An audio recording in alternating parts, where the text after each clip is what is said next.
Hello everyone most welcome to our channel right on. ਤਾਂ ਜੇ ਤੁਸੀਂ ਵੀ ਪ੍ਰੈਪਰੇਸ਼ਨ ਕਰ ਰਹੇ ਹੋ ਪੀਐਸ ਟੈਟ ਦੇ ਲਈ, ਸੀ ਟੈਟ ਦੇ ਲਈ ਜਾਂ ਮੈਥ ਮਾਸਟਰ ਕੈਡਰ ਦੇ ਲਈ ਤਾਂ ਜਰੂਰ ਸਬਸਕ੍ਰਾਈਬ ਕਰੋ ਸਾਡੇ ਚੈਨਲ ਨੂੰ। ਇਹ ਤੁਹਾਡੇ ਲਈ ਬਹੁਤ ਹੀ ਬੈਨੀਫੀਸ਼ੀਅਲ ਹੋਣ ਵਾਲਾ ਹੈ। ਅੱਜ ਆਪਾਂ ਕੰਟੀਨਿਊ ਕਰਦੇ ਹਾਂ ਆਪਣੇ ਸੀਡੀਪੀ ਦੇ ਸਿਲੇਬਸ ਨੂੰ। ਦੇਖੋ ਸੀਡੀਪੀ ਦੇ ਜੋ ਦੋ ਟੌਪਿਕ ਨੇ, ਫਸਟ ਉਹ ਆਪਾਂ ਕੰਪਲੀਟ ਕਰ ਚੁੱਕੇ ਹਾਂ। ਪਹਿਲਾ ਟੌਪਿਕ ਸੀ ਆਪਣਾ ਹਿਸਟਰੀ ਆਫ ਸਾਈਕੋਲੋਜੀ, ਉਸ ਤੋਂ ਬਾਅਦ ਸੀਗਾ ਆਪਣਾ second topic growth and development. ਠੀਕ ਹੈ ਜੀ, ਉਹ ਦੋਨੇ ਆਪਾਂ ਡਿਟੇਲ ਦੇ ਵਿੱਚ ਕਵਰ ਕਰ ਚੁੱਕੇ ਹਾਂ। ਇਸ ਤੋਂ ਬਾਅਦ ਆਪਣਾ ਜੋ ਥਰਡ ਟੌਪਿਕ ਹੈ ਉਹ ਆਪਾਂ ਸਟਾਰਟ ਕਰਦੇ ਹਾਂ। ਔਰ ਇਸ ਥਰਡ ਟੌਪਿਕ ਦੇ ਵਿੱਚ ਆਪਾਂ ਸ਼ੁਰੂ ਕਰਨ ਜਾ ਰਹੇ ਹਾਂ ਹੈਰੀਡਿਟੀ ਐਂਡ ਇਨਵਾਇਰਮੈਂਟ। ਤਾਂ ਆਪਣੇ ਥਰਡ ਟੌਪਿਕ ਦਾ ਨਾਮ ਹੈ ਹੈਰੀਡਿਟੀ ਐਂਡ ਇਨਵਾਇਰਮੈਂਟ। ਤਾਂ ਹੈਰੀਡਿਟੀ ਇਨਵਾਇਰਮੈਂਟ ਦੀ ਆਪਾਂ ਇੱਥੇ ਗੱਲ ਕਰ ਰਹੇ ਹਾਂ ਕਿ ਹੈਰੀਡਿਟੀ ਕਿੰਨੀ ਕੁ ਇੰਪੋਰਟੈਂਟ ਹੁੰਦੀ ਹੈ ਡਿਵੈਲਪਮੈਂਟ ਦੇ ਲਈ, ਵਿਕਾਸ ਦੇ ਲਈ। ਇਨਵਾਇਰਮੈਂਟ ਕਿੰਨਾ ਕੁ ਇੰਪੋਰਟੈਂਟ ਹੁੰਦਾ ਹੈ, ਹੈਰੀਡਿਟੀ ਹੁੰਦੀ ਕੀ ਹੈ, ਇਨਵਾਇਰਮੈਂਟ ਕੀ ਹੁੰਦਾ, ਉਹ ਸਾਰਾ ਕੁਝ ਆਪਾਂ ਡਿਟੇਲ ਦੇ ਵਿੱਚ ਸਟੱਡੀ ਕਰਾਂਗੇ। ਕੁਝ 3 ਤੋਂ 4 ਵੀਡੀਓਜ਼ ਦੇ ਵਿੱਚ ਵੀ ਇਹ ਟੌਪਿਕ ਤੁਹਾਡਾ ਕਵਰ ਹੋ ਜਾਏਗਾ। ਠੀਕ ਹੈ ਜੀ, ਸਟਾਰਟ ਕਰਦੇ ਹਾਂ, ਕੰਟੀਨਿਊ ਕਰਦੇ ਹਾਂ ਆਪਣੇ ਸੀਡੀਪੀ ਦੇ ਸਿਲੇਬਸ ਨੂੰ। ਤਾਂ ਜੇਕਰ ਤੁਸੀਂ ਹਾਲੇ ਤੱਕ ਤਿਆਰੀ ਨਹੀਂ ਸ਼ੁਰੂ ਕੀਤੀ ਤਾਂ ਤੁਸੀਂ ਕਰ ਸਕਦੇ ਹੋ। ਪੂਰੀ ਦੀ ਪੂਰੀ ਪਲੇਲਿਸਟ ਤੁਹਾਨੂੰ ਸਾਡੇ ਚੈਨਲ ਦੇ ਉੱਪਰ ਨਜ਼ਰ ਆਏਗੀ। ਤੇ ਇਹ ਅਗਰ ਆਪਾਂ ਗੱਲ ਕਰੀਏ, ਇਹ ਪਲੇਲਿਸਟ ਦੇ ਵਿੱਚ ਤੁਹਾਨੂੰ ਪੂਰਾ ਡਿਟੇਲ ਦੇ ਵਿੱਚ ਸਿਲੇਬਸ ਇੱਕ ਤਰੀਕੇ ਨਾਲ ਨਜ਼ਰ ਆਏਗਾ। ਇਸ ਚੈਨਲ ਦੇ ਉੱਪਰ ਪੀਐਸ ਟੈਟ ਦੇ, ਸੀ ਟੈਟ ਦੇ, ਪੀਐਸ ਟੈਟ ਦੇ ਸਪੈਸ਼ਲੀ ਕਿ ਜੋ ਵੀ ਆਪਾਂ ਪੂਰਾ ਸਿਲੇਬਸ ਹੈ ਫ੍ਰੀ ਆਫ ਕੋਸਟ ਤੁਹਾਨੂੰ ਪੂਰਾ ਇੱਕ ਕੋਰਸ ਆਪਾਂ ਕਹਿ ਸਕਦੇ ਹਾਂ ਮਿਲ ਰਿਹਾ ਹੈ। ਠੀਕ ਹੈ, ਹਰ ਇੱਕ ਸਬਜੈਕਟ ਦੀ ਪਲੇਲਿਸਟ ਤੁਹਾਨੂੰ ਨਜ਼ਰ ਆਏਗੀ। ਤੁਸੀਂ ਜਾ ਕੇ ਇਸ ਚੈਨਲ ਦੇ ਉੱਪਰ ਵਿਜ਼ਿਟ ਕਰ ਸਕਦੇ ਹੋ, ਚੈੱਕ ਕਰ ਸਕਦੇ ਹੋ। ਠੀਕ ਹੈ ਜੀ, ਅੱਗੇ ਅਗਰ ਆਪਾਂ ਗੱਲ ਕਰੀਏ ਤਾਂ ਸਟਾਰਟ ਕਰਦੇ ਹਾਂ ਅੱਜ ਦੇ ਟੌਪਿਕ ਨੂੰ, ਜਿਹਦੇ ਵਿੱਚ ਆਪਾਂ ਕੰਟੀਨਿਊ ਕਰਦੇ ਹਾਂ ਆਪਣੇ ਪੁਆਇੰਟ ਦੇ ਨਾਲ, ਫਸਟ ਪੁਆਇੰਟ ਦੇ ਨਾਲ। ਤੇ ਆਪਣਾ ਜਿਹੜਾ ਟੌਪਿਕ ਹੈ ਉਹ ਕਿੰਨਵਾਂ ਟੌਪਿਕ ਹੋਏਗਾ? ਇਹ ਥਰਡ ਟੌਪਿਕ ਹੋਏਗਾ, ਜਿਸ ਦਾ ਨਾਮ ਹੈ ਹੈਰੀਡਿਟੀ ਐਂਡ ਇਨਵਾਇਰਮੈਂਟ। ਪੰਜਾਬੀ ਦੇ ਵਿੱਚ ਜਿਸ ਨੂੰ ਆਪਾਂ ਜਦ ਅਤੇ ਵਾਤਾਵਰਨ ਬੋਲਦੇ ਹਾਂ। ਠੀਕ ਹੈ ਜੀ, ਜਿਸ ਨੂੰ ਆਪਾਂ ਪੰਜਾਬੀ ਦੇ ਵਿੱਚ ਕੀ ਬੋਲਦੇ ਹਾਂ? ਜਦ ਅਤੇ ਵਾਤਾਵਰਨ। ਤਾਂ ਇਹ ਦੋ ਚੀਜ਼ਾਂ ਨੇ ਜਿਨ੍ਹਾਂ ਨੂੰ ਆਪਾਂ ਡਿਟੇਲ ਦੇ ਵਿੱਚ ਸਟੱਡੀ ਕਰਨਾ ਹੈ। ਜਦ ਕੀ ਹੁੰਦਾ ਹੈ? ਸਭ ਤੋਂ ਪਹਿਲਾਂ ਆਪਾਂ ਅੱਜ ਹੈਰੀਡਿਟੀ ਨੂੰ ਕੰਟੀਨਿਊ ਕਰਦੇ ਹਾਂ। ਉਸ ਤੋਂ ਬਾਅਦ ਆਪਾਂ ਥਿਊਰੀਜ਼ ਦੇਖਾਂਗੇ ਹੈਰੀਡਿਟੀ ਦੀਆਂ। ਠੀਕ ਹੈ ਜੀ, ਆਪਾਂ ਡੈਫੀਨੇਸ਼ਨਸ ਦੇਖਾਂਗੇ ਹੈਰੀਡਿਟੀ ਦੀਆਂ, ਕੀ ਹੁੰਦੀ ਹੈ ਹੈਰੀਡਿਟੀ, ਸਾਰਾ ਕੁਝ ਡਿਟੇਲ ਦੇ ਵਿੱਚ ਪੜ੍ਹਾਂਗੇ। ਉਸ ਤੋਂ ਬਾਅਦ ਆਪਾਂ ਇਨਵਾਇਰਮੈਂਟ ਨੂੰ ਡਿਟੇਲ ਦੇ ਵਿੱਚ ਸਟੱਡੀ ਕਰਾਂਗੇ। ਫਿਰ ਕਿਤੇ ਨਾ ਕਿਤੇ ਦੋਨਾਂ ਦੇ ਵਿੱਚ ਕੀ ਡਿਫਰੈਂਸ ਹੈ? ਠੀਕ ਹੈ, ਡਿਵੈਲਪਮੈਂਟ ਦੇ ਲਈ ਹੈਰੀਡਿਟੀ ਕਿੰਨੀ ਕੁ ਰਿਸਪੌਂਸੀਬਲ ਹੈ, ਇਨਵਾਇਰਮੈਂਟ ਕਿੰਨਾ ਕੁ ਰਿਸਪੌਂਸੀਬਲ ਹੈ, ਦੋਨੋਂ ਆਪਸ ਦੇ ਵਿੱਚ ਕਿਵੇਂ ਕਨੈਕਟਡ ਨੇ, ਹਰ ਇੱਕ ਚੀਜ਼ ਨੂੰ ਡਿਟੇਲ ਦੇ ਵਿੱਚ ਦੇਖਾਂਗੇ। ਠੀਕ ਹੈ, ਤਾਂ ਅੱਜ ਆਪਾਂ ਸਟਾਰਟ ਕਰਦੇ ਹਾਂ। ਦੇਖੋ, ਸਭ ਤੋਂ ਪਹਿਲਾਂ ਤਾਂ ਆਪਾਂ ਹੈਰੀਡਿਟੀ ਇਨਵਾਇਰਮੈਂਟ 'ਚ ਜਿਵੇਂ ਮੈਂ ਤੁਹਾਨੂੰ ਦੱਸਿਆ ਕਿ ਪਹਿਲਾਂ ਆਪਾਂ ਪੜ੍ਹਾਂਗੇ ਕਿ ਹੈਰੀਡਿਟੀ ਕੀ ਹੁੰਦੀ ਹੈ। ਹੁਣ ਹੈਰੀਡਿਟੀ ਕੀ ਹੁੰਦੀ ਹੈ, ਜਿਹਨੂੰ ਆਪਾਂ ਪੰਜਾਬੀ ਦੇ ਵਿੱਚ ਬੋਲਦੇ ਹਾਂ ਜਦ। ਠੀਕ ਹੈ, ਸਭ ਤੋਂ ਪਹਿਲਾਂ ਇਹ ਜਾਣ ਲਓ ਕਿ ਹੈਰੀਡਿਟੀ ਹੁੰਦੀ ਕੀ ਹੈ। ਜੋ ਕੁਆਲਿਟੀਜ਼ ਇੱਕ ਚਾਈਲਡ ਨੂੰ ਉਸਦੇ ਪੇਰੈਂਟਸ ਤੋਂ ਮਿਲਦੀਆਂ ਨੇ। ਫੋਰ ਐਗਜ਼ਾਮਪਲ, ਬਹੁਤ ਵਾਰ ਤੁਸੀਂ ਸੁਣਿਆ ਹੋਏਗਾ ਕਿ ਇਹ ਤਾਂ ਬਿਲਕੁਲ ਆਪਣੇ ਤੁਹਾਨੂੰ ਵੀ ਬਹੁਤ ਜ਼ਿਆਦਾ ਕੰਪਲੀਮੈਂਟਸ ਆਪਾਂ ਕਹਿ ਸਕਦੇ ਕਿ ਮਿਲੇ ਹੋਏਗੇ ਕਿ ਤੂੰ ਤਾਂ ਬਿਲਕੁਲ ਆਪਣੇ ਮੰਮਾ ਵਰਗਾ ਹੈ, ਜਾਂ ਪਿਤਾ ਵਰਗਾ ਹੈ, ਜਾਂ ਆਪਣੀ ਦਾਦੀ ਵਰਗਾ ਹੈ, ਦਾਦਾ ਵਰਗਾ ਹੈ। ਇਸ ਦਾ ਨੇਚਰ, ਇਸ ਦੇ ਕਿਆ ਹੈ, ਇਸ ਦੀਆਂ ਅੱਖਾਂ ਅਗਰ ਆਪਾਂ ਗੱਲ ਕਰੀਏ ਬਿਲਕੁਲ ਆਪਣੇ ਮਦਰ 'ਤੇ ਗਈਆਂ ਹਨ। ਤਾਂ ਬਹੁਤ ਸਾਰੀਆਂ ਇੱਦਾਂ ਦੀਆਂ ਜੋ ਫਿਜ਼ੀਕਲੀ ਜਾਂ ਕੁਛ ਨੇਚਰ ਦੇ ਵਿੱਚ ਵੀ ਆਪਾਂ ਕਹਿ ਸਕਦੇ ਕੁਆਲਿਟੀਜ਼ ਜਾਂ ਡਿਸਕੁਆਲਿਟੀਜ਼ ਹੁੰਦੀਆਂ ਨੇ, ਜੋ ਆਪਾਂ ਨੂੰ ਆਪਣੀ ਹੀ ਫੈਮਿਲੀ ਤੋਂ ਮਿਲਦੀਆਂ ਨੇ, ਆਪਣੇ ਹੀ ਬਲੱਡ ਰਿਲੇਸ਼ਨ ਵਾਲੇ ਮੈਂਬਰਸ ਤੋਂ ਮਿਲਦੀਆਂ ਨੇ। ਠੀਕ ਹੈ ਜੀ, ਤਾਂ ਉਹ ਸਾਰਾ ਕੁਛ ਕਿਹਦੇ ਵਿੱਚ ਆਉਂਦਾ ਹੈ? ਹੈਰੀਡਿਟੀ ਦੇ ਵਿੱਚ ਆਉਂਦਾ ਹੈ। ਮਤਲਬ ਕੀ ਹੈ? ਉਹ ਸਾਰੀਆਂ ਚੀਜ਼ਾਂ ਜੋ ਆਪਾਂ ਨੂੰ, ਉਹ ਸਾਰੀਆਂ ਕੁਆਲਿਟੀਜ਼ ਜਾਂ ਡਿਸਕੁਆਲਿਟੀਜ਼ ਜੋ ਸਾਨੂੰ ਸਾਡੇ ਪੇਰੈਂਟਸ ਤੋਂ ਮਿਲਦੀਆਂ ਨੇ, ਉਹ ਲੁੱਕ ਵਾਈਜ਼ ਵੀ ਹੋ ਸਕਦੀਆਂ ਨੇ, ਉਹ ਨੇਚਰ ਵਾਈਜ਼ ਵੀ ਹੋ ਸਕਦੀਆਂ ਨੇ। ਠੀਕ ਹੈ ਜੀ, ਉਹ ਸਾਰਾ ਕੁਛ ਕੀ ਹੁੰਦਾ ਹੈ? ਹੈਰੀਡਿਟੀ ਹੁੰਦਾ ਹੈ। ਠੀਕ ਹੈ, ਹੁਣ ਅਗਰ ਆਪਾਂ ਇੱਥੇ ਲਿਖਿਆ ਹੋਇਆ ਉਸ ਨੂੰ ਧਿਆਨ ਨਾਲ ਦੇਖੀਏ ਤਾਂ ਇੱਥੇ ਆਪਾਂ ਨੂੰ ਕੀ ਨਜ਼ਰ ਆ ਰਿਹਾ ਹੈ? when genes are transferred to our child is called heredity। ਜਦੋਂ ਜੀਨਸ ਨੇ ਜਿਹੜੇ ਉਹ ਟ੍ਰਾਂਸਫਰ ਹੁੰਦੇ ਨੇ ਆਪਣੇ ਪੇਰੈਂਟਸ ਤੋਂ ਚਾਈਲਡ ਦੇ ਵਿੱਚ, ਠੀਕ ਹੈ, ਉਸ ਨੂੰ ਆਪਾਂ ਕੀ ਬੋਲ ਦਿੰਦੇ ਹਾਂ? ਹੈਰੀਡਿਟੀ ਬੋਲਦੇ ਹਾਂ। ਫੋਰ ਐਗਜ਼ਾਮਪਲ, ਇਹ ਕੀ ਹੁੰਦੇ ਨੇ? ਜਨਰੇਸ਼ਨ ਤੋਂ ਜਨਰੇਸ਼ਨ ਟ੍ਰਾਂਸਫਰ ਹੁੰਦੀਆਂ ਰਹਿੰਦੀਆਂ ਨੇ। ਬਹੁਤ ਸਾਰੇ ਕੁਆਲਿਟੀਜ਼ ਨੇ ਜੋ ਆਪਾਂ ਨੂੰ ਫਸਟ ਮਤਲਬ ਆਪਣੇ ਪੇਰੈਂਟਸ ਤੋਂ ਮਿਲਦੀਆਂ ਨੇ। ਠੀਕ ਹੈ, ਫਿਰ ਉਹ ਸੈਕਿੰਡ ਜਨਰੇਸ਼ਨ ਦੇ ਵਿੱਚ ਵੀ ਦੇਖਣ ਨੂੰ ਮਿਲਦੀਆਂ ਨੇ, ਥਰਡ ਦੇ ਵਿੱਚ ਵੀ ਉਹੀ ਚੀਜ਼ਾਂ ਨੇ ਜੋ ਟ੍ਰਾਂਸਫਰ ਹੁੰਦੀਆਂ ਨੇ। ਠੀਕ ਹੈ, ਇਸ ਤਰੀਕੇ ਨਾਲ ਪੀੜ੍ਹੀ ਦਰ ਪੀੜ੍ਹੀ ਜੋ ਕੁਆਲਿਟੀਜ਼ ਆਉਂਦੀਆਂ ਰਹਿੰਦੀਆਂ ਨੇ ਉਹਨਾਂ ਨੂੰ ਆਪਾਂ ਕੀ ਬੋਲ ਦਿੰਦੇ ਹਾਂ? ਹੈਰੀਡਿਟੀ ਬੋਲਦੇ ਹਾਂ। ਠੀਕ ਹੈ ਜੀ, ਇਹ ਬਾਇਓਲੋਜੀਕਲ ਫੈਕਟਰ ਹੁੰਦਾ। ਸੈਕਿੰਡ ਤੁਹਾਡੇ ਸਾਹਮਣੇ ਹੈ। ਉਮੀਦ ਹੈ ਪਹਿਲਾਂ ਤਾਂ ਤੁਹਾਨੂੰ ਇਹ ਸਮਝ ਆ ਗਿਆ ਹੋਏਗਾ ਕਿ ਹੈਰੀਡਿਟੀ ਹੁੰਦੀ ਕੀ ਹੈ। ਠੀਕ ਹੈ, ਉਸ ਤੋਂ ਬਾਅਦ ਆ ਜਾਂਦਾ ਹੈ ਕਿ ਸਿੰਪਲ ਸ਼ਬਦਾਂ ਵਿੱਚ ਪੀੜ੍ਹੀ ਦਰ ਪੀੜ੍ਹੀ ਕੀ ਹੁੰਦੀਆਂ ਰਹਿੰਦੀਆਂ ਹੈ? ਟ੍ਰਾਂਸਫਰ ਹੁੰਦੀਆਂ ਰਹਿੰਦੀਆਂ। ਜੋ ਕੁਆਲਿਟੀਜ਼ ਪੇਰੈਂਟਸ ਤੋਂ ਮਿਲਦੀਆਂ, ਗ੍ਰੈਂਡ ਪੇਰੈਂਟਸ ਤੋਂ ਮਿਲਦੀਆਂ, ਆਪਣੇ ਬਲੱਡ ਰਿਲੇਸ਼ਨ ਦੇ ਆਪਾਂ ਕਹਿ ਸਕਦੇ ਹਾਂ ਮੈਂਬਰਸ ਤੋਂ ਮਿਲਦੀਆਂ, ਉਹਨਾਂ ਨੂੰ ਹੈਰੀਡਿਟੀ ਬੋਲਦੇ ਆ। ਇਹ ਬਾਇਓਲੋਜੀਕਲ ਫੈਕਟਰ ਹੁੰਦਾ ਹੈ। ਠੀਕ ਹੈ ਜੀ, ਬਾਇਓਲੋਜੀਕਲ ਫੈਕਟਰ ਹੁੰਦਾ। ਅੱਗੇ ਆ ਜਾਂਦਾ ਇਸ ਨੂੰ ਆਪਾਂ ਹੋਰ ਕੀ ਬੋਲ ਸਕਦੇ ਹਾਂ? ਜਨਮਜਾਤ ਵਿਸ਼ੇਸ਼ਤਾਵਾਂ ਦਾ ਜੋੜ। ਤੇ ਕੁਝ ਚੀਜ਼ਾਂ ਸੀ ਬੇਸਿਕ ਜਿਹੀਆਂ ਚੀਜ਼ਾਂ ਸੀ ਕਿ ਹੈਰੀਡਿਟੀ ਕੀ ਹੁੰਦੀ ਹੈ। ਅੱਗੇ ਅਗਰ ਆਪਾਂ ਗੱਲ ਕਰੀਏ, ਕੁਛ ਡੈਫੀਨੇਸ਼ਨਸ ਨੇ, ਬਹੁਤ ਇੰਪੋਰਟੈਂਟ ਡੈਫੀਨੇਸ਼ਨਸ गिनिया चुनिया कुछ डेफिनेशनस ने तुहाडे सामने पेश मतलब स्टडी करांगे अज आपां। ते ये जो डेफिनेशनस ने इंपोर्टेंट ने, देखो PS टैट दे विच डेफिनेशनस आ जांदियां ने। जिवें अगर आपां गल करिए कि कुछ बार कई बार की हुंदा है डेफिनेशन लिखी हुई होंदी है तो पूछा जाता है कि ये किन्ना द्वारा किया गया, तुहाडे कोल 4 ऑप्शनस होंदियां ने, ठीक है जी। जां फिर ਆਪਾਂ ਨੂੰ ਕੀ ਆ ਜਾਂਦਾ, वैसे मोस्टली तो इदा ही आता, बहुत रेयर होंगे। अगर डेफिनेशन छोटी है तो हो सकता ऑप्शन के डेफिनेशन आ जाए तो डेफिनेशन नाल रिलेटेड क्वेश्चन बन जाते हैं। तो आपको इन्होंने बारे पूरी नॉलेज होनी चाहिए है, तो इंपोर्टेंट ने, ठीक है। First one is also important. देखो ये की क्या होया है, अकॉर्डिंग टू वुड्सवर्थ। हुण वुड्सवर्थ का की कहना सी, उन्होंने का कहना सी कि जो हैरिडिटी है, तुहाडे सामने दोनों लैंग्वेजेस दे विच लिखा होया, मैं सिर्फ एक्सप्लेन करूँगी, तुसीं इसनूं पूरा डिटेल दे विच समझ सकते हो, ठीक है। मतलब जद विच वो सारे कारक शामिल होंदे ने जो जीवन नूं शुरू दे, मतलब जो आपां जन्म तो पहला जो 9 मंथ का टाइम हुंदा है, उदों तो ही अपने अंदर जो क्वालिटीज़ ने वो आनियां शुरू हो जांदियां, जो आपां नूं उस टाइम तो ही जो क्वालिटीज़ होंदियां ने उसनूं आपां की बोलते हैं, हैरिडिटी बोलते हैं, ठीक है। गर्भ धारण तो लगभग 9 महीने पहला जो मतलब आपां कह सकते कि चल बनना शुरू होंदा है, या फिर 9 महीने तो भी पहला, बिल्कुल जन्म तो पहला 9 महीने तो पहला आपां कह सकते हैं कि जो क्वालिटीज़ उसनूं अपने पेरेंट्स तो मिलदियां ने वो सारियां की होंदियां ने, हैरिडिटी होंदियां ने, ठीक है जी। सिंपल है, उम्मीद है समझ आ गया होएगा कि जुद्ध विच वो सारे कारक शामिल होंदे हैं जो जीवन को शुरू करते समय जन्म समय नहीं सगों गर्भ धारण तो भी लगभग 9 महीना पहला ही व्यक्ति दे विच मौजूद होंदे ने। मतलब जन्म तो जो अपने अंदर क्वालिटीज़ ने उन्हां दी गल नहीं की गई, बल्कि जन्म तो 9 मंथ का जो गैप है उस 9 मंथ तो भी पहला, मतलब आप कह सकते जो एक चाइल्ड बनना शुरू हो जाता है उदों ही उस दे विच जो पेरेंट्स दियां, मदर या फादर दियां क्वालिटीज़ होंदियां ने, जो जीन्स होंदे ने वो देखने को मिलते हैं। तो उस तो बाद मतलब आप कह सकते बिल्कुल स्टार्टिंग तो ही उन्होंने अंदर जो हैरिडिटी आ वो मौजूद होंदी है, इसलिए इसनूं की कहा जाता है, बायोलॉजिकल फैक्टर भी कहा जाता है। आप इसनूं ये भी कह सकते हैं कि यह की है, इंटरनल फैक्टर है, ठीक है जी। इंटरनल फैक्टर है जो कि आपां शुरू तो ही मिलता है, जन्म तो पहला तो ही अपने अंदर हैरिडिटी देखने को मिलती है, जो क्वालिटीज़ आपां अपने पेरेंट्स तो मिलदियां ने। नैक्सट अगर आप गल करिए सैकेंड तुहाडे सामने है कि जॉ के अकॉर्डिंग की सीगा कि जद व्यक्ति दियां जन्मजात विशेषतावां का जोड़ है, वही चीज़ आगे दोबारा कि जन्मजात विशेषतावां का जोड़ है, बट एक वर्डिंग है, एक लैंग्वेज है, ये किन्हां द्वारा किया गया सी, जॉ द्वारा किया गया सी, ठीक है जी। तो इन्हां चीज़ां नूं ध्यान च रखियो। थर्ड जो तुहाडे सामने है, ठीक है, थर्ड तुहाडे सामने है डुगल्स ते हॉलैंड के अकॉर्डिंग उन्होंने कहा सी कि जो जद के अंतर्गत सारियां रचनावां, हुण आपां ये गल कह सकते हैं कि जद के अंतर्गत की आंदा है, सारियां रचनावां आंदियां हन। सारियां रचनावां का मतलब आपां हुण दिखदे किवें आ, फॉर एग्जाम्पल हाइट होगी, ठीक है, कलर जिसनों आप बोल दें, आईज़ का कलर हो जाता है, दिख हो जाती है, फेस किस तरीके का, नैन नक्श किस तरीके के ने, तो जो भी अपनी फिजिकल क्वालिटीज़ होंदियां ने वो सारियां किते ना किते अपने पेरेंट्स दे उपर ही डिपेंड करदियां ने, ठीक है जी।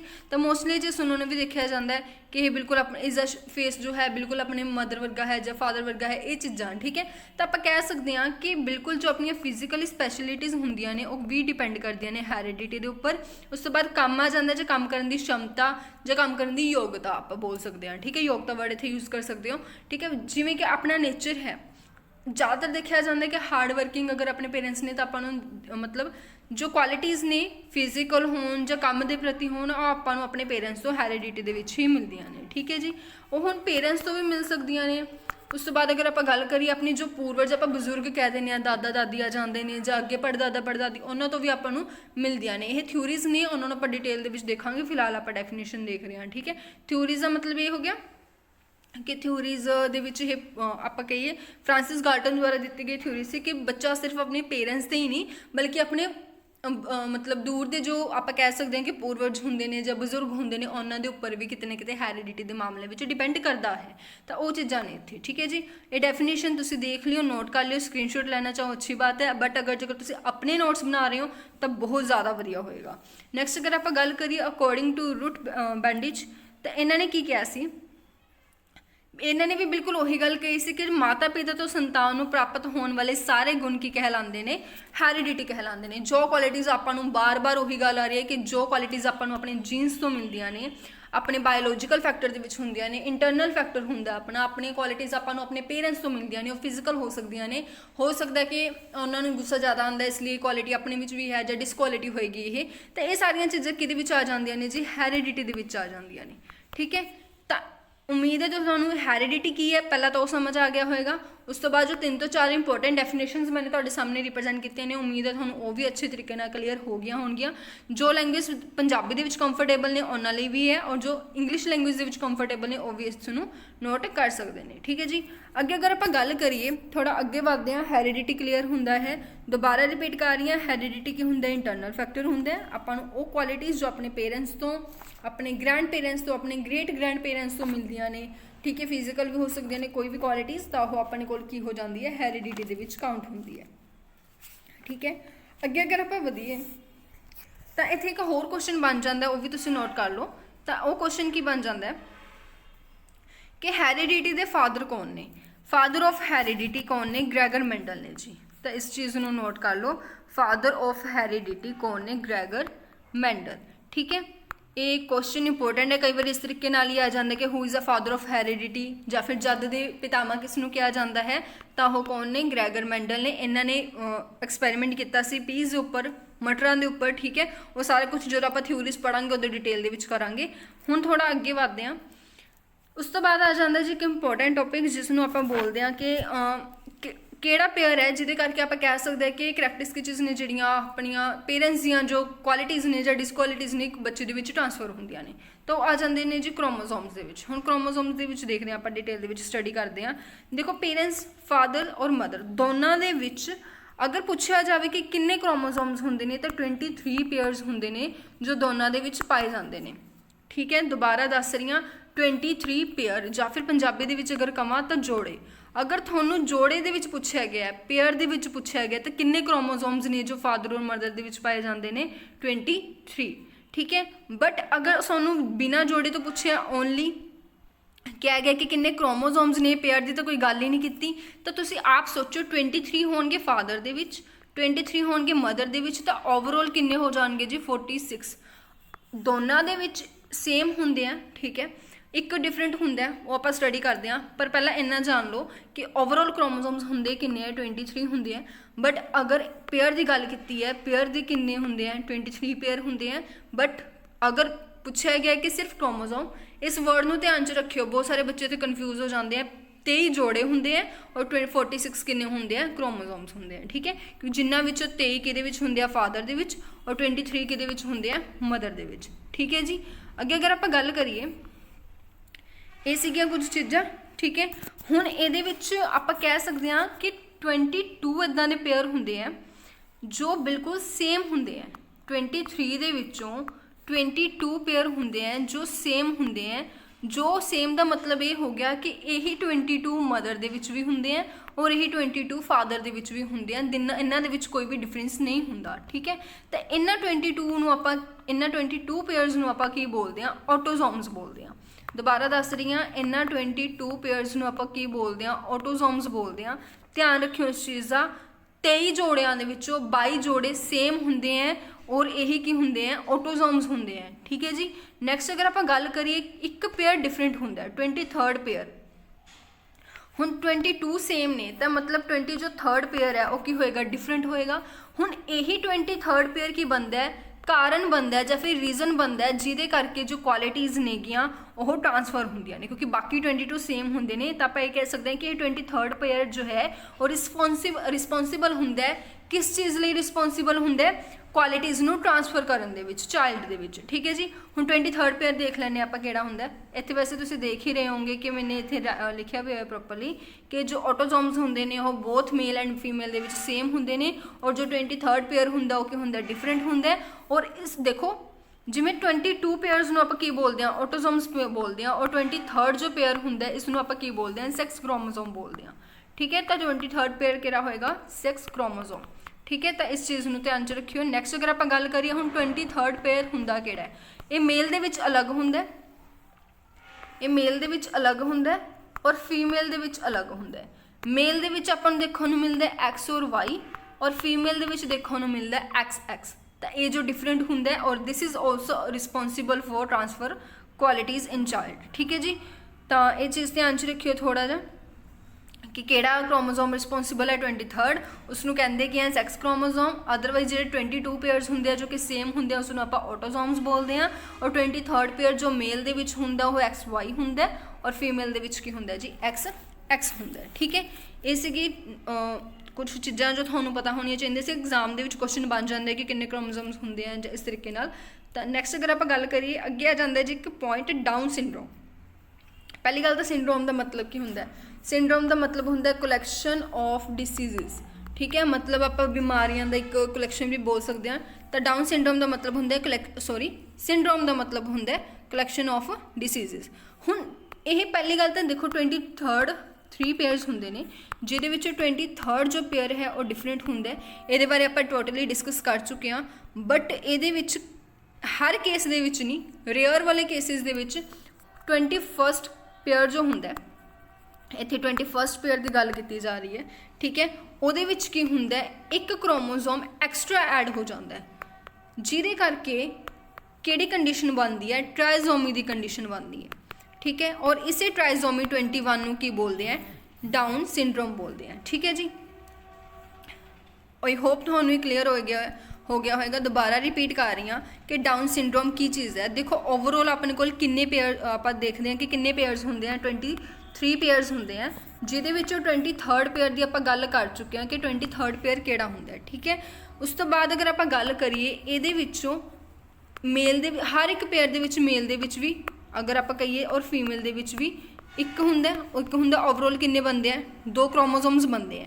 ਬਟ ਜਦੋਂ ਡਾਊਨ ਸਿੰਡਰੋਮ ਰੇਅਰ ਕੇਸਿਸ ਦੇ ਵਿੱਚ ਹੁੰਦਾ, ਜਿਹਦੇ ਵਿੱਚ ਕੀ ਹੁੰਦਾ, ਜੋ 21st ਕ੍ਰੋਮੋਸੋਮ ਹੈ ਜਾਂ 21st ਪੇਅਰ ਹੈ, ਇਹਦੇ ਵਿੱਚ 3 ਕ੍ਰੋਮੋਸੋਮਸ ਐਡ ਹੁੰਦੇ ਆ। ਹੁਣ ਉਹ ਫਾਦਰ ਵੱਲੋਂ ਵੀ ਹੋ ਸਕਦੇ ਆ, ਮਦਰ ਵੱਲੋਂ ਵੀ ਹੋ ਸਕਦੇ ਆ। ਜਿੱਥੇ ਅਗਰ ਆਪਾਂ ਗੱਲ ਕਰੀਏ 3 ਕ੍ਰੋਮੋਸੋਮਸ ਬਣ ਜਾਂਦੇ ਆ, ਮਤਲਬ ਇੱਕ ਕ੍ਰੋਮੋਸੋਮ ਐਕਸਟਰਾ ਆ ਜਾਂਦਾ। ਠੀਕ ਹੈ ਜੀ, ਜਦੋਂ ਇੱਕ ਐਕਸਟਰਾ ਆ ਜਾਂਦਾ ਤਾਂ 2 ਦੀ ਜਗ੍ਹਾ ਤੇ 3 ਹੋ ਜਾਣਗੇ। ਜਦੋਂ 3 ਹੋ ਜਾਣਗੇ ਤਾਂ ਉਸ ਕੰਡੀਸ਼ਨ ਨੂੰ ਆਪਾਂ ਕੀ ਬੋਲਦੇ ਹਾਂ? ਟ੍ਰਾਈਜ਼ੋਮੀ 21 ਜਾਂ ਫਿਰ ਡਾਊਨ ਸਿੰਡਰੋਮ ਬੋਲਦੇ ਹਾਂ। ਮਤਲਬ ਇਸ ਨੂੰ 2 ਨਾਮਾਂ ਨਾਲ ਜਾਣਿਆ ਜਾਂਦਾ ਹੈ। ਇਸ ਨੂੰ ਆਪਾਂ ਕੀ ਕਹਿ ਸਕਦੇ ਹਾਂ? ਟ੍ਰਾਈਜ਼ੋਮੀ 21 ਵੀ ਬੋਲ ਸਕਦੇ ਹਾਂ ਜਾਂ ਫਿਰ ਡਾਊਨ ਸਿੰਡਰੋਮ ਦੇ ਨਾਮ ਨਾਲ ਵੀ ਇਸ ਨੂੰ ਜਾਣਿਆ ਜਾਂਦਾ ਹੈ। ਇੱਦਾਂ ਦੇ ਜੋ ਕੇਸਿਸ ਦੇ ਵਿੱਚ ਜੋ ਚਾਈਲਡ ਹੁੰਦੇ ਨੇ ਉਹ ਕੀ ਹੁੰਦੇ ਨੇ? ਪੂਅਰ ਮੈਂਟਲ ਐਬਿਲਿਟੀ ਦੇ ਹੁੰਦੇ ਨੇ, ਜਾਂ ਫਿਰ ਉਹਨਾਂ ਦੀ ਮਤਲਬ ਆਪਾਂ ਕਹਿ ਸਕਦੇ ਕਿ ਜੋ IQ ਲੈਵਲ ਹੈ। ਹੁਣ ਦੇਖੋ ਇੱਕ ਨੋਰਮਲ ਚਾਈਲਡ ਹੈ, ਉਸਦਾ IQ ਲੈਵਲ ਕਿੰਨਾ ਹੋਏਗਾ? 100 ਹੋਏਗਾ। ਬਟ ਉਸੇ ਸਟੇਜ ਦੇ ਵਿੱਚ ਡਾਊਨ ਸਿੰਡਰੋਮ ਵਾਲੇ ਕੇਸ ਵਾਲੇ ਚਾਈਲਡ ਦਾ ਜੋ IQ ਲੈਵਲ ਆ ਉਹ ਕੀ ਹੋਏਗਾ? 50 ਹੋਏਗਾ। ਮਤਲਬ ਇਸ ਦੀ ਜੋ ਮੈਂਟਲ ਐਬਿਲਿਟੀ ਹੁੰਦੀ ਹੈ ਜਾਂ ਸੋਚਣ ਦੀ ਸ਼ਕਤੀ ਜਾਂ ਮਾਨਸਿਕ ਆਪਾਂ ਕਹਿ ਸਕਦੇ ਹਾਂ ਐਬਿਲਿਟੀ ਹੁੰਦੀ ਆ, ਉਹ ਕੀ ਹੁੰਦੀ ਹੈ? ਥੋੜ੍ਹੀ ਜਿਹੀ ਬਾਕੀਆਂ ਦੇ ਕੰਪੈਰੀਜ਼ਨ ਡਾਊਨ ਹੁੰਦੀ ਹੈ, ਘੱਟ ਹੁੰਦੀ ਹੈ, ਪੂਅਰ ਮੈਂਟਲ ਐਬਿਲਿਟੀ ਹੁੰਦੀ ਹੈ। ਹੁਣ ਇਹ ਜੋ ਹੈ ਇੱਕ ਐਕਸਟਰਾ ਦੀ ਅਗਰ ਆਪਾਂ ਗੱਲ ਕਰ ਰਹੇ ਸੀ, ਇਹ ਮੇਲ ਦੇ ਵਿੱਚ ਵੀ ਹੋ ਸਕਦਾ ਹੈ ਔਰ ਫੀਮੇਲ ਦੇ ਵਿੱਚ ਵੀ ਹੋ ਸਕਦਾ ਹੈ। ਹੁਣ ਦੇਖੋ ਇੱਥੇ ਆਪਾਂ ਪੜ੍ਹ ਰਹੇ ਸੀ ਓਵਰਆਲ 23, ਠੀਕ ਹੈ, ਮਤਲਬ 46 ਕ੍ਰੋਮੋਸੋਮ। ਬਟ ਜੇਕਰ ਡਾਊਨ ਸਿੰਡਰੋਮ ਵਾਲਾ ਕੇਸ ਆ ਜਾਂਦਾ ਹੈ ਤਾਂ ਉਹਦੇ ਵਿੱਚ ਤਾਂ ਇੱਕ ਐਕਸਟਰਾ ਆ ਗਿਆ ਨਾ, ਇੱਕ ਐਕਸਟਰਾ ਆ ਗਿਆ ਤਾਂ ਹੀ ਉਹ ਡਾਊਨ ਸਿੰਡਰੋਮ ਦਾ ਕੇਸ ਬਣੇਗਾ। ਅਗਰ ਇੱਕ ਐਕਸਟਰਾ ਆ ਗਿਆ ਤਾਂ ਤੁਹਾਡੇ ਕੋਲ ਡਾਊਨ ਸਿੰਡਰੋਮ ਦੇ ਵਿੱਚ ਓਵਰਆਲ ਜੋ ਕ੍ਰੋਮੋਸੋਮਸ ਹੁੰਦੇ ਆ ਉਹ ਕਿੰਨੇ ਹੋ ਜਾਣਗੇ? 47 ਹੋ ਜਾਣਗੇ, ਜਿਹਦੇ ਵਿੱਚ ਆਪਾਂ ਕਹਿ ਸਕਦੇ ਹਾਂ ਕਿ 23 ਮੇਲ ਦੇ ਵਿੱਚ ਜਾਂ 24 ਫੀਮੇਲ ਦੇ ਵਿੱਚ, ਜਾਂ ਫਿਰ ਉਲਟ ਵੀ ਹੋ ਸਕਦਾ ਹੈ 23 ਫੀਮੇਲ ਦੇ ਵਿੱਚ ਔਰ 24 ਮੇਲ ਦੇ ਵਿੱਚ। ਇਸ ਤਰੀਕੇ ਨਾਲ ਵੀ ਆਪਾਂ ਨੂੰ ਦੇਖਣ ਨੂੰ ਮਿਲ ਸਕਦੇ ਨੇ। ਠੀਕ ਹੈ ਜੀ, ਤਾਂ ਇਹ ਕੁਝ ਚੀਜ਼ਾਂ ਸੀ। ਅਗਰ ਬਾਈ ਚਾਂਸ ਇੱਦਾਂ ਕੁਐਸਚਨ ਬਣ ਜਾਂਦਾ ਕਿ 47 ਕ੍ਰੋਮੋਸੋਮਸ ਕਿਸ ਕੰਡੀਸ਼ਨ ਦੇ ਵਿੱਚ ਹੁੰਦੇ ਨੇ? ਟ੍ਰਾਈਜ਼ੋਮੀ ਦੇ ਵਿੱਚ ਜਾਂ ਡਾਊਨ ਸਿੰਡਰੋਮ ਦੇ ਵਿੱਚ ਹੁੰਦੇ ਨੇ, ਜਾਂ ਫਿਰ ਉਹ ਕਿਹੜਾ ਪੇਅਰ ਹੈ ਜਿਹਦੇ ਕਰਕੇ ਡਾਊਨ ਸਿੰਡਰੋਮ ਬਣਦਾ ਹੈ? 21st ਪੇਅਰ ਹੈ। ਠੀਕ ਹੈ, ਉਹਦੇ ਵਿੱਚ ਕਿੰਨੇ ਕ੍ਰੋਮੋਸੋਮ ਇੱਕ ਉਹਦੇ ਵਿੱਚ ਐਡ ਹੋ ਜਾਂਦੇ ਆ? 3। ਠੀਕ ਹੈ ਜੀ, ਨੈਕਸਟ ਅਗਰ ਆਪਾਂ ਗੱਲ ਕਰੀਏ ਇਸ ਤੋਂ ਬਾਅਦ ਵਾਲਾ ਪੁਆਇੰਟ ਹੈ ਟਵਿਨਸ ਦਾ। ਠੀਕ ਹੈ, ਤਾਂ ਇਹ ਕੁਝ ਚੀਜ਼ਾਂ ਨੇ ਆਪਾਂ ਡਿਟੇਲ ਦੇ ਵਿੱਚ ਦੇਖਦੇ ਹਾਂ। ਹੁਣ ਟਵਿਨਸ 2 ਟਾਈਪਸ ਦੇ ਹੁੰਦੇ ਆ, ਪਹਿਲੀ ਆਇਡੈਂਟੀਕਲ ਟਵਿਨਸ, ਦੂਸਰੇ ਫਿਟਰਨਲ ਟਵਿਨਸ। ਠੀਕ ਹੈ, ਹੁਣ ਟਵਿਨਸ 2 ਟਾਈਪ ਦੇ ਹੁੰਦੇ ਆ। ਇਸ ਨੂੰ ਆਪਾਂ ਸਮਰੂਪ ਵੀ ਬੋਲ ਸਕਦੇ ਹਾਂ। ਤੁਸੀਂ ਅਗਰ ਪੰਜਾਬੀ ਦੇ ਵਿੱਚ ਇਸ ਨੂੰ ਲਿਖਣਾ ਚਾਹੋ ਤਾਂ ਸਮਰੂਪ ਜੋੜੇ, ਤੇ ਇਸ ਨੂੰ ਆਪਾਂ ਕਹਿ ਸਕਦੇ ਹਾਂ ਸਮਾਨ ਜੋੜੇ। ਠੀਕ ਹੈ, ਤਾਂ ਦੋਨੇ ਚੀਜ਼ਾਂ ਤੁਸੀਂ ਈਜ਼ੀਲੀ ਨੋਟ ਕਰ ਸਕਦੇ ਹੋ। ਟਵਿਨਸ ਬਾਰੇ ਆਪਾਂ ਡਿਟੇਲ ਦੇ ਵਿੱਚ ਪੜ੍ਹ ਰਹੇ ਹਾਂ। ਠੀਕ ਹੈ, ਹੁਣ ਟਵਿਨਸ ਤਾਂ ਆਪਾਂ ਨੂੰ ਪਤਾ ਹੀ ਹੈ ਕਿ ਜੋ ਮਤਲਬ ਆਪਾਂ ਦੇਖਦੇ ਹਾਂ ਕਿ ਸਭ ਤੋਂ ਪਹਿਲਾਂ ਆਇਡੈਂਟੀਕਲ ਟਵਿਨਸ ਕਿਹੜੇ ਹੁੰਦੇ ਆ, ਜਿਸ ਨੂੰ ਆਪਾਂ ਪੰਜਾਬੀ ਦੇ ਵਿੱਚ ਸਮਰੂਪ ਵੀ ਬੋਲਦੇ ਹਾਂ। ਦੇਖੋ ਇਹਦੇ ਵਿੱਚ ਕੀ ਹੁੰਦਾ ਹੈ, 2 ਚਾਈਲਡ ਹੁੰਦੇ ਹੈ ਔਰ ਦੋਨਾਂ ਦੇ ਵਿੱਚ 90% ਤੱਕ ਸਿਮਿਲੈਰਿਟੀਜ਼ ਆਪਾਂ ਨੂੰ ਦੇਖਣ ਨੂੰ ਮਿਲਦੀਆਂ ਨੇ। ਮਤਲਬ ਉਹਨਾਂ ਦਾ ਆਪਾਂ ਕਹਿ ਸਕਦੇ ਹਾਂ ਫੇਸ ਲਗਾ ਲਓ, ਠੀਕ ਹੈ, ਬੋਡੀ ਲਗਾ ਲਓ, ਉਹਨਾਂ ਦਾ ਨੇਚਰ ਲਗਾ ਲਓ, ਤਾਂ ਕਾਫੀ ਹੱਦ ਤੱਕ ਦੋਨੋਂ ਇੱਕ ਦੂਸਰੇ ਦੇ ਬਹੁਤ ਜ਼ਿਆਦਾ ਸਿਮਿਲਰ ਹੁੰਦੇ ਹੈ। ਬਿਲਕੁਲ ਆਪਾਂ ਕਹਿ ਸਕਦੇ ਹਾਂ ਵੀ ਬਹੁਤ ਜ਼ਿਆਦਾ ਸੇਮ ਆਪਾਂ ਬੋਲ ਸਕਦੇ ਹਾਂ ਕਿ ਹੁੰਦੇ ਆ, ਠੀਕ ਹੈ। ਤਾਂ 90% ਤੱਕ ਸਿਮਿਲੈਰਿਟੀਜ਼ ਉਹਨਾਂ ਨੂੰ ਉਹਨਾਂ ਦੇ ਵਿੱਚ ਦੇਖਣ ਨੂੰ ਮਿਲਦੀਆਂ ਨੇ, ਤਾਂ ਉਹਨਾਂ ਨੂੰ ਆਪਾਂ ਕੀ ਬੋਲਦੇ ਹਾਂ, ਆਇਡੈਂਟੀਕਲ ਟਵਿਨਸ ਬੋਲਦੇ ਹਾਂ, ਠੀਕ ਹੈ। ਬਟ ਇੱਕ ਗੱਲ ਇੱਥੇ ਮੈਂ ਪੁਆਇੰਟ ਤੁਹਾਨੂੰ ਕਲੀਅਰ ਕਰਦਾ ਕਿ ਜੋ ਦੋ ਪਰਸਨ ਨੇ, ਕੋਈ ਵੀ ਇੱਦਾਂ ਦੇ ਦੋ ਪਰਸਨ ਜਿਨ੍ਹਾਂ ਦੇ ਵਿੱਚ ਬਿਲਕੁਲ ਸੇਮ ਜੀਨਸ ਹੋਣ ਪੋਸੀਬਲ ਨਹੀਂ ਹੈ।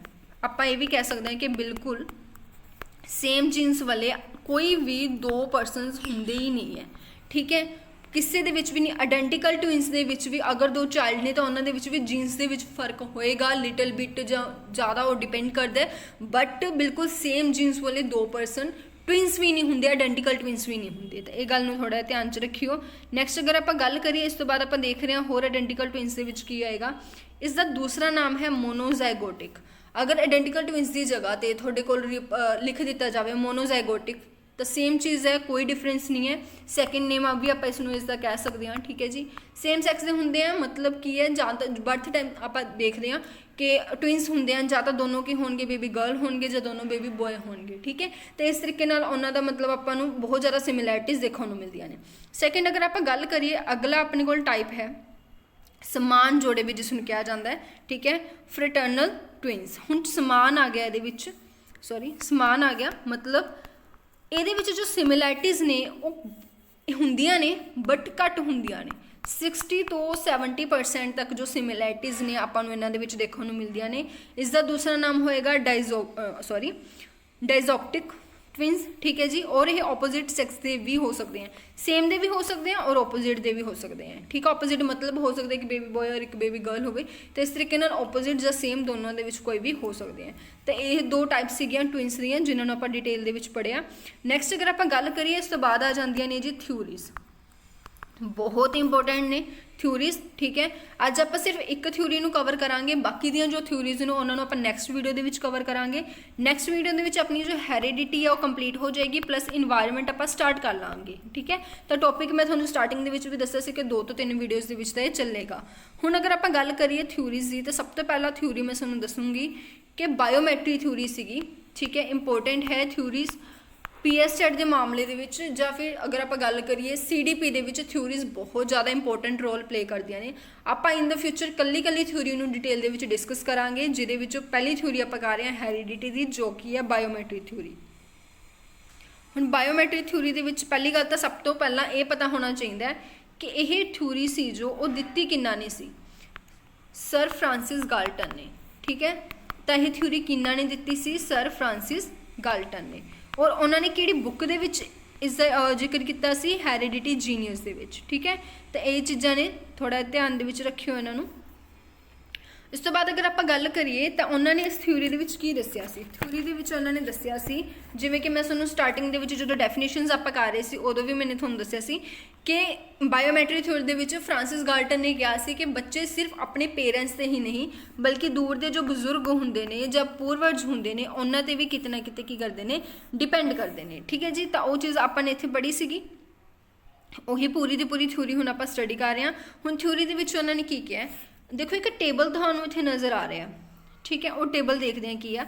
ਸਭ ਤੋਂ ਪਹਿਲਾਂ ਤਾਂ ਕਹਿੰਦੇ ਇੱਕ ਚਾਈਲਡ ਹੈ, ਚਾਈਲਡ ਦੀਆਂ ਜੋ ਵੀ ਕੁਆਲਿਟੀਜ਼ ਨੇ ਉਹਦੇ ਵਿੱਚੋਂ 50% ਆਪਾਂ ਬੋਲ ਸਕਦੇ ਹਾਂ ਉਹ ਕਿਹਦੇ 'ਤੇ ਡਿਪੈਂਡ ਕਰਦਾ ਹੁੰਦਾ, ਆਪਣੇ ਪੇਰੈਂਟਸ 'ਤੇ ਡਿਪੈਂਡ ਕਰਦਾ ਹੁੰਦਾ। ਉਹਦੀਆਂ ਜੋ 50% ਤੱਕ ਦੀਆਂ ਕੁਆਲਿਟੀਜ਼ ਨੇ ਉਹ ਕਿਹਦੇ ਉੱਪਰ ਹੁੰਦੀਆਂ ਨੇ, ਉਹਦੇ ਪੇਰੈਂਟਸ ਦੇ ਉੱਪਰ ਹੁੰਦੀਆਂ ਨੇ, ਉਹਦੇ ਫਾਦਰ ਉੱਪਰ ਜਾਂ ਉਹਦੇ ਮਦਰ ਉੱਪਰ, ਠੀਕ ਹੈ। ਆਪਾਂ ਇਹ ਵੀ ਕਹਿ ਸਕਦੇ ਹਾਂ ਕਿ 25% ਉਹ ਆਪਣੇ ਮਦਰ ਉੱਪਰ ਔਰ 25% ਉਹਦੀਆਂ ਜੋ ਕੁਆਲਿਟੀਜ਼ ਨੇ ਉਹ ਆਪਣੇ ਫਾਦਰ ਉੱਪਰ ਦੇਖਣ ਨੂੰ ਮਿਲਦੀਆਂ ਨੇ, ਮਤਲਬ ਟ੍ਰਾਂਸਫਰ ਆਪਾਂ ਬੋਲ ਸਕਦੇ ਹਾਂ, ਠੀਕ ਹੈ। ਬਟ ਅਗਰ ਆਪਾਂ ਗੱਲ ਕਰੀਏ ਉਸ ਤੋਂ ਬਾਅਦ ਆ ਜਾਂਦਾ ਜੀ ਅੱਗੇ ਕੁਐਸਚਨ ਕਿ 50% ਤਾਂ ਉਹ ਕਰਦਾ ਆਪਣੇ ਪੇਰੈਂਟਸ ਦੇ ਉੱਪਰ ਡਿਪੈਂਡ, ਠੀਕ ਹੈ। ਬਟ ਜੋ 25% ਹੈ ਉਹਦੇ ਵਿੱਚੋਂ, ਇਸੇ ਦੇ ਵਿੱਚੋਂ 25% ਉਹ ਕਿਹਦੇ ਉੱਪਰ ਡਿਪੈਂਡ ਕਰਦਾ ਹੈ, ਆਪਣੇ ਗ੍ਰੈਂਡ ਪੇਰੈਂਟਸ ਦੇ ਉੱਪਰ ਡਿਪੈਂਡ ਕਰਦਾ ਹੈ। ਗ੍ਰੈਂਡ ਪੇਰੈਂਟਸ ਮਤਲਬ ਜੋ ਨਾਨਾ ਨਾਨੀ ਹੋ ਗਏ ਜਾਂ ਦਾਦਾ ਦਾਦੀ ਹੋ ਗਏ, ਠੀਕ ਹੈ, ਇਹਨਾਂ ਦੇ ਉੱਪਰ ਡਿਪੈਂਡ ਕਰਦਾ ਹੈ। ਮਤਲਬ ਜੋ ਵੀ ਇੱਕ ਚਾਈਲਡ ਹੈ ਉਸ ਦੀਆਂ ਜੋ ਵੀ ਕੁਆਲਿਟੀਜ਼ ਜਾਂ ਡਿਸਕੁਆਲਿਟੀਜ਼ ਨੇ ਉਹਦੇ ਵਿੱਚੋਂ 6.25% ਜੋ ਹਿੱਸਾ ਹੈ ਉਹ ਕੀ ਤੋਂ ਟ੍ਰਾਂਸਫਰ ਹੋ ਕੇ ਆਉਂਦਾ ਹੈ, ਉਹਦੇ ਗ੍ਰੈਂਡ ਪੇਰੈਂਟਸ ਤੋਂ ਟ੍ਰਾਂਸਫਰ ਹੋ ਕੇ ਆਉਂਦਾ ਹੈ, ਠੀਕ ਹੈ ਜੀ। ਉਸ ਤੋਂ ਬਾਅਦ ਅਗਰ ਆਪਾਂ ਗੱਲ ਕਰੀਏ ਉਹ ਕਿਤੇ ਨਾ ਕਿਤੇ ਆਪਣੇ ਗ੍ਰੇਟ ਗ੍ਰੈਂਡ ਪੇਰੈਂਟਸ ਉੱਪਰ ਵੀ ਡਿਪੈਂਡ ਕਰਦਾ ਹੈ। ਦੇਖੋ 50% ਆਪਣੇ ਪੇਰੈਂਟਸ ਦੇ ਉੱਪਰ ਸੀਗਾ ठीक है, जिहदे विचों 25% उसदे मतलब किस दियां क्वालिटीज़ उहदे विच आईयां ग्रैंड पेरेंट्स दियां। और इहदे विचों अगर मैं गल करां 12 पॉइंट कुछ आप कह सकते हैं 5% के नियर अबाउट, ठीक है, 12.5% के नियर अबाउट जो क्वालिटीज़ ने वो कित्थों मिलदियां ने उसनों ग्रेट ग्रैंड पेरेंट्स तो, जिसनों आप पढ़ नाना नानी जब पड़दादा दादी भी बोलते हैं तो ग्रेट ग्रैंड पेरेंट्स तो उसनों मिलदियां ने, ठीक है जी। तो आप ये कह सकते हैं कि बिल्कुल इस तरीके नाल हाफ होंदा रहिंदा। अगर आप ग्रेट ग्रेट ग्रैंड पेरेंट्स की गल करिए तो इसका हाफ कर देवांगे, ठीक है जी। उस तो इस तरीके नाल अपनी जो क्वालिटीज़ ने अपने दूर के पूर्वजां तो भी मिलदियां ने हैरिडिटी के अकॉर्डिंग, ठीक है। तो ये चीज़ों को ध्यान च रखना है, ठीक है। हुण जे बाई चांस तुहाडे कोल क्वेश्चन आ जाता है कि 12.5% तक क्वालिटीज़ आप कह सकते हैं या फिर अपने ग्रैंड पेरेंट्स तो उसनों किन्ने परसेंट क्वालिटीज़ मिलदियां ने 25%, ठीक है। अगर एक पर्सन कहा जाता है कि उसनों अपने एक चाइल्ड को अपने दादा जी के क्वालिटीज़ का कितना हिस्सा मिलेगा तो 6.25%। तो इस तरीके नाल MCQs बन जाते हैं जो कि बायोमैट्रिक थ्योरी के लिए आप कह सकते हैं कि एक इंपोर्टेंट टॉपिक है, ठीक है जी। तो ये साफ एक चीज़ क्लीयर होंगी है कि सिर्फ अपने पेरेंट्स से नहीं दूर के बजुर्गों के उपर भी एक चाइल्ड है जो वो निर्भर करता है किस चीज़ लिए, हैरिडिटी के लिए, ठीक है जी। और ये गल किन्ना ने कही सी, सर फ्रांसिस गाल्टन ने कही सी, ठीक है। और ये जो आप कह सकते कि प्रोसैस है इस तरीके नाल चलता रहता है, जिमें 50% अपने पेरेंट्स से सी, 25% दी जो क्वालिटीज़ ने अपने ग्रैंड पेरेंट्स तो सीगियां, 12.5% सीगियां वो अपने ग्रेट ग्रैंड पेरेंट्स तो सी। इस अगे हाफ कर दोगे फिर अगे की आ जाएगा ग्रेट ग्रेट ग्रैंड पेरेंट्स आ जाएगा। तो इस तरीके नाल जो क्वालिटीज़ ने वो ट्रांसफर होंदियां रहिंदियां ने, ठीक है। तो बहुत इंपोर्टेंट टॉपिक सी। होर भी थ्योरीज आउणगियां, देखो जिमें नैक्सट थ्योरी आप करांगे मैंडोलिज्म की, ठीक है। तो मैंडोलिज्म नेम तो ही क्लीयर हो रहा है कि इन्होंने दी होगी, ग्रैगर मैंडल ने दी होगी। मैं हुणी तुहानूं दस्सिया कि ग्रैगर मैंडल ने एक मतलब एक्सपैरीमेंट किया मटरां के उपर, पीस के उपर, ठीक है। तो ग्रैगर मैंडल नूं ही आप की कहने father of psychology sorry father of heredity भी कहने, ठीक है। तो इन्होंने चीज़ों को ध्यान च रखियो कि फादर ऑफ साइकोलॉजी कौन ने, फादर ऑफ हैरिडिटी कौन ने, डिटेल के नाल अपने नोट्स ने जो बनाते रहो, ठीक है। उस तो बाद अगर आप गल करांगे नैक्सट वीडियो के इस तो बाद डिस्कस करांगे कि किहड़े ला सीगे हैरिडिटी दे, ठीक है जी। लैमार्किज्म सीगा, ठीक है। वो सारा कुछ आप डिटेल के देखांगे। पहला आप अज का देख लैने कि अज आप की स्टडी किया। सब तो पहला तो आप ये देखिए कि हैरिडिटी हुंदी की है। हैरिडिटी जो क्वालिटीज़ अपने पेरेंट्स तो ट्रांसफर होंदियां ने, वो क्वालिटीज़ भी हो सकदियां ने, डिसक्वालिटीज़ भी हो सकदियां ने, ठीक है।